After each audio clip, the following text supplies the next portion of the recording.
You are so disappointing on so many levels.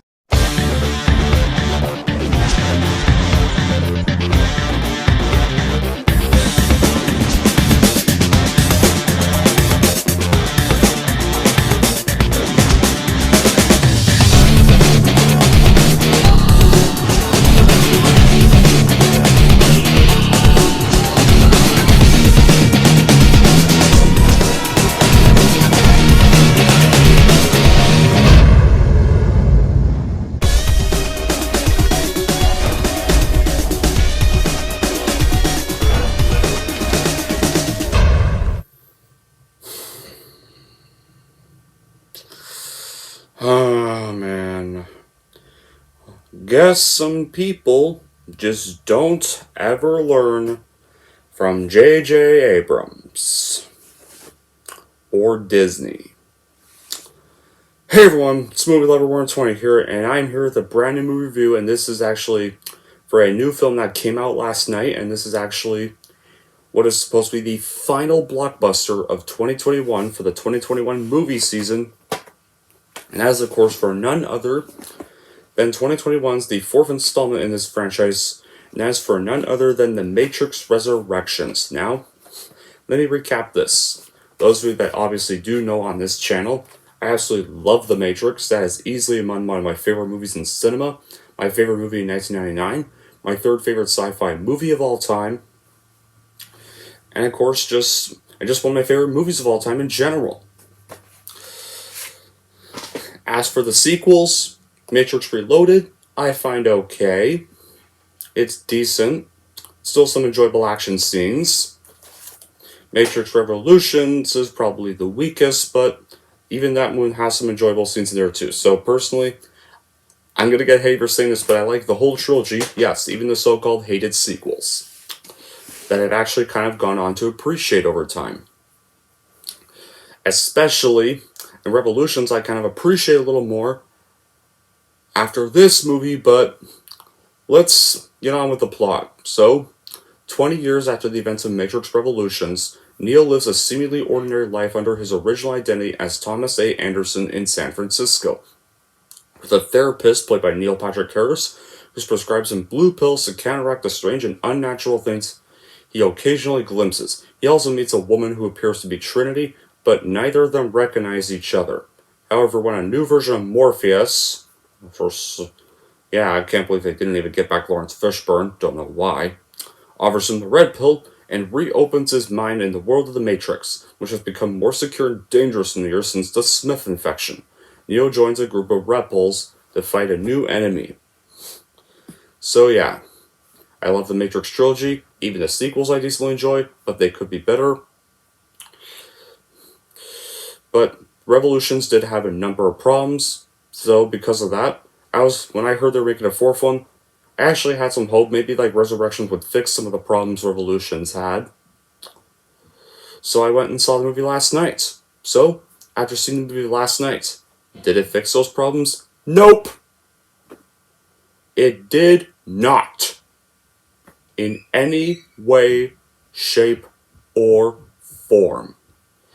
You guys think Revolution sucked? Oh boy.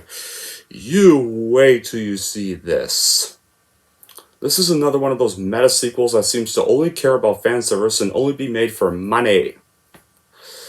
It's pretty much yet another Force Awakens in kind of a way. Because one, both this and Force Awakens rehash the first installment of a certain franchise. Two, they undo the previous ending of the original trilogy. And three, they're only made for money.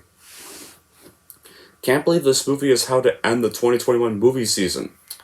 Anyways, here's why this movie was a letdown. So, let's start with the cons. If you haven't watched the first three movies, you'll be lost and nothing will make any sense. Apparently, Neo Thomas Anderson is now a video game designer as soon as you meet him. And that makes no sense whatsoever. And Keanu Reeves and Carrie and Moss do give good performances, but they don't pull a chip or look like they have superhuman abilities. And the light humor sprinkled all over the place is somewhat inappropriate, considering the atmosphere of the previous films and the state of the current one. where people continue to live in this giant cave underground, and there's a lot of jokes throughout this whole thing. Like, the first three Matrix didn't have humor thrown at you every few seconds. Yeah, like with the Disney Star Wars sequels, they threw humor in here every few seconds. And everything is just lazy, over-dramatized, and the supporting cast doesn't even have enough motives to vindicate their actions or heroism. Some of the scenes have even joined humans because... reasons? These reasons are never explained. At all. Oh my god, and let's not forget... you know Agent Smith, who died in Revolutions? No, he's not dead. Apparently during his final fight with Neo, he survived! Except he's now in a different form, and he's now played by Jonathan Groff, who absolutely had such a horrible performance as Smith. His delivery of when he yells his famous quote, Mr. Anderson, is horribly over the top and loud. Yeah, like the new actor for Morpheus, I forget his name, and it's very hard to pronounce the new actor's name. He doesn't even come close to Lawrence Fishburne. Like, Lucas Prime made it clear they should have casted Lawrence Fishburne's son, not some new guy, and say, but apparently it's because the real Morpheus actually died of old age, so the game is not even canon at all. And even the Matrix Online game was a better fourth installment than this. The first three movies were even really brutal, and there's very little of it here, despite its R rating. There's zero nudity aside from Bear hardly seeing buttocks as well. But however, at least there's no stupid club scene from like in Reloaded, because one of Reloaded's many bad qualities is that gross party scene in that we have to sit through for 5 minutes in the very beginning of Reloaded. Ugh. So in actuality, this film should have been rated PG-13 and not even R. And most fights are recorded using shaky camera all over the place too, and the end was turned to romantic/communist trash, and the ending really sucked. I'll get to the ending in a bit, but the last battle and chase, oh god, was so cringeworthy, and no bullet-timed fights whatsoever, no memorable scenes or dialogue, and too much dialogue which tries to sound intelligent, which was one of the other bad qualities about The Matrix Reloaded. And they made Neo an absolute pussy in this film, too. Unlike the badass he was in the first three films, he's not even that anymore. He's now this big wimp. And he doesn't even know how to fly. But apparently, yet for some weird reason, Trinity learned to fly right away, while Neo couldn't quite master it until the very end of the movie. So in short, this basically makes one of the best female characters into a Mary Sue. Thank you for ruining one of the greatest female leads in cinema ever. There's even too much mental problems for the whole film, like including suicide, self-loathing, depression, and apathy, probably referring to the scriptwriters. And one scene in the beginning even kind of pokes fun at this whole sequel, and it kind of does a little jab at Warner Brothers, which actually was kind of funny, I'll admit that, because what pretty much gets said about Warner Bros. This movie is pretty 100% true. And as with like many superhero movies before, it has the ability, these characters have depend on the situations where they put them in the plot, which is IMO should be left to fairy tales. And the recasting of Morpheus now, back to that. I mean, can you not even bring back Lawrence Fishburne or have Lawrence Fishburne's son play him? Yet you are able to bring back Carrie-Anne Moss as Trinity and bring back Keanu Reeves as Neo, who both died in Revolutions, especially since Carrie-Anne Moss has not even appeared in much stuff since the Matrix trilogy. So yeah, there are my problems with it. And the ending too, the ending even straight up sucks. Like, apparently, like, it seems like Smith is the villain. Nope, gotcha! Neil Patrick Harris's character was the bad guy all along. It was all just hidden. We needed a big villain twist. What a shocking twist that was. Yeah, like, it's just lame, like, so pathetic, and yeah, they even did try subverting expectations quite a lot here. There are my problems with it, but I do like some things with this film, and those good qualities would have to be this. The self-irony and self-reflection in bulk, I mean, And despite the bad stuff, Keanu Reeves and Carrie Moss still give good performances as Neo and Trinity. Speaking of Trinity, guys, she's not even the Trinity we know until near the end of the movie, and she barely even gets a lot of screen time either. So most of the time, she's this woman in the Matrix named Tiffany. Yeah, Tiffany. So they handled her despite a good performance of Carrie Moss, they handled her character in this movie horribly. They even and I like that they ridiculed anything and everything. In the movie, someone says that Warner Bros. Ordered the Matrix 4 game, and religions, habits, marketing, and human nature, and some philosophy that there's no freedom of choice even in the real world, and so yeah.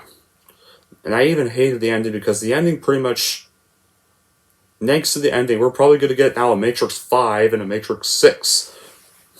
So what's this going to be like? Is this going to be a remake of the whole trilogy, or where Neo and Trinity just die again at the end? Where Trinity now gets to die a third or fourth time, and Neo will die a second time. So that's what I bet if they make more sequels. So they're just going to go the Disney Star Wars whole route. They're going to just remake the whole original trilogy like with this, except make it much worse. And honestly, I wish now, I don't really dislike this movie as much anymore. I kind of like this movie a lot better now thanks to the sequel, and I think I would just rather watch this over Resurrections any day. Except the only thing I would have done is probably just change the ending and make it a little better, because the ending to Revolutions was not a very good way to end the series. But it's still a better sequel than freaking this. Because at least Revolutions had entertaining moments. That's what I'm going to say. Anyways, those are my pros on this mess of a sequel. So my recommendation is if you do not like 2 and 3, you're not going to like this film either. Or if you liked all 3 of the movies, it's still better to avoid this one, as it's just a fan service sequel purely made for fans, like The Force Awakens. So yeah, Resurrections is the worst Matrix movie yet, and here's how I'm gonna rank it. I am going to give The Matrix Resurrections a 5 out of 10. And there we go. That's it for my review of The Matrix Resurrections, and that's pretty much it for the 2021 movie season.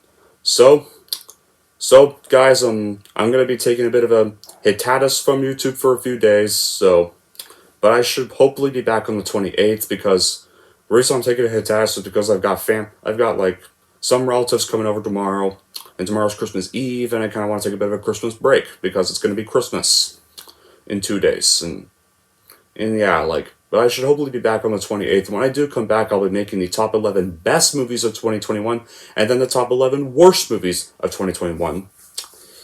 And yeah, and I'll be posting the honorable mentions and dishonorable mentions in the description below, so if you're looking for those, you can just read the description of those videos for the honorable mentions or dishonorable mentions. But yeah, until then, I hope you all have a very wonderful Christmas, and I can't wait to see what you all... And yeah, I can't wait. I also do come back, I'll be making a video where I show all the things I got for Christmas at least, and yeah, but until then, guys, that will be it for a few days, and that will be it for this video. Thank you all for watching, and have a wonderful Christmas, and happy Christmas. Hope you get to see some people this year in your area.